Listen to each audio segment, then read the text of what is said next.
Praise the Lord. पिता परमेश्वर आपकी स्तुति हो, आपकी महिमा हो, आपकी बड़ाई करते हैं मेरे जिंदा जीवित यहोवा परमेश्वर। जो आपने हमें समय दिया इसके लिए बहुत बहुत दिल से धन्यवाद करते हैं पिता। हम आपके चरणों में आते हैं पिता, प्रार्थना करने के लिए, विनती करने के लिए पिता। हर एक मसीह भाई बहन के जीवन की जो घटी और कमी है उसको पूरा करने के लिए पिता। और जो बीमार हैं, जो दुखित हैं, चिंतित हैं, परेशान हैं, हताश हैं, निराश हो चुके हैं अपने जीवन से, अपने घर से, अपने परिवार से, जॉब से, बहुत सारे मसीह भाई बहन जो इस समय परेशान हैं, उनके घर के लिए, उनके परिवार के लिए, उनके हर एक समस्याओं के लिए दुआ करने के लिए यहाँ पर एकत्रित हुए हैं पिता परमेश्वर। हम आपके चरणों में आते हैं पिता। हम आपको आदर और सम्मान करते हैं, दिल से आपका धन्यवाद करते हैं प्रभु कि आप हमारे जीवन में आएंगे, हमें हर एक मुसीबत से, हर एक तकलीफ से, हर एक जो बुराइयां हमारे अंदर आ चुकी हैं पिता, उसको आप ख़त्म करेंगे। हम आपका बहुत बहुत दिल से धन्यवाद करते हैं पिता परमेश्वर। आपने जो हर एक मसीह भाई बहन के जीवन को आपने सुरक्षित रखा, उनके प्राणों की रक्षा की, उनको देख रेख की, उनको आपने संभाला, उनको आपने ज्ञान दी, बुद्धि दी, समझ दी, उनको ताकत दी, उनके परिवार को आपने सुरक्षित रखा। तो मेरे प्रिय भाई बहनों, आज आपको विश्वास रखना है, भरोसा रखना है, परमेश्वर आपके साथ है। आज आपके जीवन की हर एक जरूरतों को परमेश्वर पूरा करेगा, हर एक घटी और कमी को परमेश्वर पूरा करने जा रहा है, क्योंकि वो सर्वशक्तिमान है। वो कहता है कि मैं यहोवा हूँ। क्या कहता है परमेश्वर हमारा? वो कहता है कि मैं यहोवा हूँ और दूसरा कोई नहीं है, मुझे छोड़ कोई परमेश्वर नहीं है। यदि तू मुझे नहीं जानता तो भी मैं तेरी कमर कसूंगा। ये परमेश्वर का वचन कहता है। परमेश्वर ने क्या कहा है कि मैं यहोवा हूँ। आज तक के संसार में कोई ऐसा जो परमेश्वर अपने आप को कहता है या भगवान अपने आप को कहता है, उसने कभी नहीं कहा कि मैं सृष्टि करता हूँ या उद्धार करता हूँ या फिर मैं तेरा बनाने वाला हूँ या तुझे मैं जीवन और श्वास देने वाला हूँ। क्योंकि ये हमारा परमेश्वर कहता है, क्योंकि वो पवित्र है, क्योंकि उसी ने ये सब कुछ रचा और उसी ने सब कुछ बनाया है। विश्वास रखना और भरोसा रखना, क्योंकि परमेश्वर आज आपकी जीवन की हर एक बुराइयों को, हर एक प्रकार की बीमारियों को, हर एक प्रकार की जो आपके जीवन में समस्या है, चाहे वो अनमैरिड हो या मैरिड हो, आपकी लाइफ बहुत अच्छी होने वाली है, बेहतर होने वाली, क्योंकि परमेश्वर आपके जीवन में काम करने जा रहा है। क्योंकि वो सर्वशक्तिमान है, उसने सबको बनाया है, उसी के हाथों में सब कुछ है। ये याद रखना कि परमेश्वर ने कहा है कि मैं यहोवा हूँ और कोई दूसरा नहीं है, मुझे छोड़ कोई और परमेश्वर इस पृथ्वी पर या फिर इस एक एक कण में सिर्फ वही बसा हुआ है। वही है हमारे मन में, हमारे दिल में, हमारे हर एक कामों में, हर एक जॉब में, हर एक बिजनेस में, हमारे माता पिता भाई बहनों के जीवन में वही है। इस सृष्टि के और इसे जो भी कुछ इस पृथ्वी पर है या आकाश में या स्वर्ग में है, वो सब परमेश्वर के हाथों में है। परमेश्वर आज आपकी हर एक प्रकार की बीमारियों को, हर प्रकार की समस्या को ठीक करने जा रहा है। क्योंकि जितने लोग आज इस प्रार्थना करते हैं, विश्वास रखना, आज आपको वचन सुनना है, उसके बाद हम प्रार्थना करेंगे। पहले हम वचन देखेंगे, लेकिन आपको लास्ट तक इस प्रार्थना को और वचन को करना और सुनना है, ताकि आप समझ सकें, आप जान सकें कि परमेश्वर की इच्छा क्या है और परमेश्वर क्या चाहता है हम एक मसीह भाई बहन के जीवन से। परमेश्वर यही चाहता है कि वो हर एक एक टुकड़े को इकट्ठा करके परमेश्वर एक अच्छा, बेहतरीन, एक अच्छा मनुष्य खड़ा करता है, बनाता है। क्योंकि आप जानते हैं परमेश्वर कहता है कि मैं तुझे माँ के गर्भ में बनाने से पहले मैं तुझे जानता हूँ। क्या वो नहीं जानता है? वो जानता है।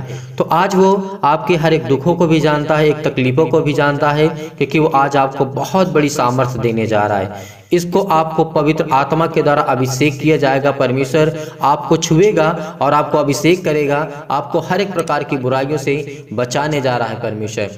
तो आइए पहले देखते हैं वचन, परमेश्वर का वचन क्या कहता है।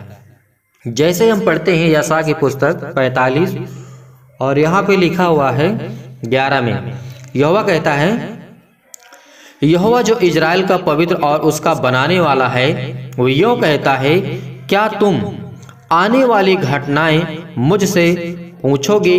क्या मेरे पुत्रों और मेरे कामों के विषय में मुझे आज्ञा दोगे? क्या ऐसा हो सकता है? नहीं हो सकता है। मैं ही ने पृथ्वी को बनाया। परमेश्वर कहता है, मैं ही पृथ्वी के बनाने वाला हूँ और मनुष्यों को रचने वाला और सृजनहार हूँ। मैंने अपने हाथों से ही आकाश को ताना है और पूरे पृथ्वी और तारागण को आज्ञा दे करके मैंने बनाया है। क्या आप इन वचनों को नहीं पढ़ते हैं जो उत्पत्ति की पुस्तक में लिखा है? जी बिल्कुल, क्योंकि परमेश्वर ही है सृष्टि का कर्ता, उद्धार करता, जीवन और श्वास देने वाला, क्योंकि उसी ने सब कुछ बनाया और उसी ने सब कुछ रचा है। इसीलिए वो उद्धार करता और इजराइल का परमेश्वर, इस संसार का परमेश्वर है, इस पृथ्वी का हर एक मानव का परमेश्वर है, हर एक प्राणी का जो इस सृष्टि पे बसा हुआ है। इसीलिए विश्वास के द्वारा इस वचन को सुनना, ताकि आपके जीवन में उन्नति हो सके। आप अपने घर परिवार, माता पिता, बच्चों के लिए, अपने जो भी रिलेशन के लोग हैं उनके लिए दुआ कर सकें। तो परमेश्वर ने हमें इतनी बड़ी सामर्थ दी है, इतनी ताकत दी है, इसीलिए विश्वास के द्वारा इस प्रार्थना को आप सुन रहे हैं। मैं जानता हूं कि आप परमेश्वर की प्रतीक्षा करते हैं आने की। आज आपकी हर प्रकार के दर्द, हर प्रकार के, चाहे सिर में दर्द हो, पैरों में दर्द हो, सीने में दर्द हो, हर प्रकार की बीमारियां, चाहे आपकी बॉडी की पार्ट में किसी भी प्रकार की प्रॉब्लम क्यों न हो, आज आपके जीवन की हर एक घटी और कमी को पूरा करेगा। बहुत मसीह भाई बहन के जीवन में परमेश्वर काम करता है और बहुत मसीह भाई बहन के जीवन में परमेश्वर अभी नहीं काम करता। इसका एक ही कारण और एक ही मतलब है कि अभी आपका समय नहीं आया, क्योंकि परमेश्वर ने जिस तरीके से सबोपदेशक अध्याय 3 में कहा है और समझाया है। क्या कहा है वहां पर कि अगर आज आप दुखित हैं, चिंतित हैं, तो आने वाले समय में आप फंसेंगे। अगर आज आपका कोई काम नहीं बनता, अगर आज आप जो चाहते हैं नहीं होता, तो आने वाले समय में पूरा होगा। इसीलिए विश्वास के द्वारा आज विश्वास रखना, और आपके जीवन में परमेश्वर बहुतायत से आपको आशीष देने जा रहा है। पिता का हम धन्यवाद करते हैं कि पिता आपने हमें संभाला है। आप तो सर्वशक्तिमान है पिता, आप तो धरती आकाश सब पृथ्वी की रचयिता है पिता।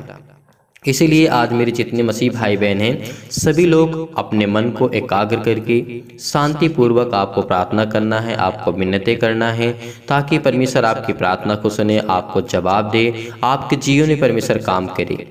तो मेरे प्रिय भाई बहनों, आज इस विश्वास के द्वारा जब हम प्रार्थना करते हैं, इस समय बहुत मसीह भाई बहन के जीवन की गवाहियां भी आती हैं, जो कि हर एक मसीह भाई बहन अपनी गवाहियों को देता है। और हम प्रभु यीशु मसीह के वचनों के माध्यम से प्रार्थना करने की पूरी कोशिश करते हैं।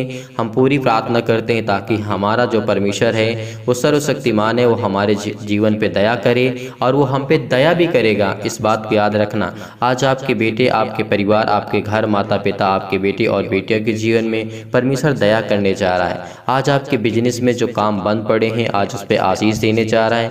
जो काम आपके नहीं चालू हो रहे हैं, चाहे वो किसी प्रकार का कोई काम क्यों न रुका पड़ा हो, आज आपके पैसे फंसे पड़े हैं, तो आज यीशु मसीह के नाम से हम दुआ करते हैं, प्रार्थना करते हैं कि परमेश्वर आपके जीवन में हर एक घटी और कमी को पूरा करे, हर एक चीज़ को, हर एक चीज़ में बरकत दे, और हर एक चीज़ को मुहैया कराने वाला वही हमारा सच्चा पिता है। तो आइए देखते हैं पहले कुछ वचन, उसके बाद हम प्रार्थना करते हैं और प्रभु का धन्यवाद करते हैं। यहाँ पे प्रभु यीशु मसीह हमको समझाते हैं। जब प्रभु यीशु मसीह के चेले थे, पूछ रहे थे परमेश्वर से, प्रभु यीशु से पूछे, उस घड़ी चेले ने उसके पास आकर के कहा, जब प्रभु यीशु मसीह थे उस टाइम अपने चेलों के साथ ये बातें कर रहे थे। उसके बाद उसके चेले आकर के उससे पूछने लगते हैं, कहते हैं, स्वर्ग के राज्य में बड़ा कौन है? ये प्रभु यीशु मसीह के सामने ये प्रश्न आता है, और किस तरीके से परमेश्वर ने हमें समझाया है। इन्हीं बातों को हमें समझना है और जानना है कि क्या परमेश्वर का वचन कहता है और हमें क्या करना चाहिए। तो आइए देखते हैं। इसके बाद वहाँ पे जब वह सवाल प्रभु यीशु मसीह के सामने आता, उनके चेले करते हैं, फिर इसके बाद प्रभु यीशु मसीह क्या जवाब देते हैं। प्रभु यीशु मसीह क्या करते हैं वहाँ पर, इस पर उसने एक बालक को पास बुला करके उसके बीच में खड़ा किया। यानी प्रभु यीशु मसीह सभी लोगों के बीच में एक बालक को बुला करके खड़ा किया। फिर उसके बाद किस तरीके हमको दृष्टांतों के द्वारा परमेश्वर समझाते हैं और कहते हैं, जब खड़ा किया एक बालक को और कहा, मैं तुमसे सच कहता हूँ, जब तक तुम ना फिरो और बालकों के समान ना बनो, तुम स्वर्ग के राज्य में प्रवेश नहीं करने पाओगे। इस प्रभु यीशु मसीह के वाणी से, वचन से हमें क्या शिक्षा मिलती है? यानी यही शिक्षा हमें मिलती है कि अपने आप को हमें एक बालक के समान बनाना है। क्यों ऐसा प्रभु यीशु मसीह कहते हैं? क्योंकि एक जो बालक होता है, ना वो पाप को जानता है और ना वो अच्छे को जानता है, ना वो बुरा को जानता है, वो किसी चीज़ को नहीं जानता। इसका मतलब है कि जब किसी चीज़ को नहीं जानता है और जो उसके जीवन में होगा वो उसी चीज़ को जानेगा। इसी तरीके प्रभु यीशु मसीह ने हमको समझाया है, जो हमारे पास ज्ञान है, जो बुद्धि है, अपनी सोच और समझ और ताकत, घमंड जो कुछ भी है, प्रभु यीशु मसीह ने कहा उसको एकदम हटा दो। अपने माइंड को, अपने दिमाग को, अपने जहन में इस बात को हमेशा याद रखना, डाल लेना कि प्रभु यीशु मसीह ने क्या कहा है। अगर आप परमेश्वर के साथ चलना चाहते हैं, स्वर्ग जाना चाहते हैं, तो आपको इन्हीं बातों को ध्यान रखना होगा कि किस तरीके से प्रभु यीशु मसीह ने हमको दृष्टांतों के द्वारा एक बालक के, एक बच्चे के रूप में हमको समझाया। और ये बात सत्य है, क्योंकि जो एक बालक होता है वो अच्छा या बुरा नहीं जानता है, वो पाप और पुण्य नहीं जानता है, क्योंकि जो उसके सामने जो घटना घटेगी उसी को वो जानेगा। जब हमारे जीवन में, हमारे लाइफ में, जीवन में, हमारे मन में अगर किसी चीज़ की कोई मतलब चिंता नहीं होगी, टेंशन नहीं होगी, तो हमारा जब माइंड फ्रेश रहेगा तो हम जिस रास्ते पे चलना चाहते हैं, प्रभु यीशु मसीह के वचन को सुनना चाहते हैं, तो वही हमारे दिमाग में आएगा। इसीलिए प्रभु यीशु मसीह ने बालक के सहारे के और दृष्टांत के द्वारा परमेश्वर ने हमको समझाया, ताकि हम सभी के जीवन में समझ में आ सके ये बातें। तो इसीलिए और जब वचन देखते हैं, आगे हम पढ़ते हैं, और परमेश्वर ने कहा है, मैं तुमसे सच कहता हूँ कि जब तक तुम ना फिरोगे और बालकों के समान ना बनोगे, तुम स्वर्ग के राज्य में प्रवेश नहीं करने पाओगे। फिर इसके बाद क्या होता है, जब प्रभु यीशु मसीह और कहते हैं, जो कोई अपने आप को इस बालक के समान छोटा करेगा, वह स्वर्ग के राज्य में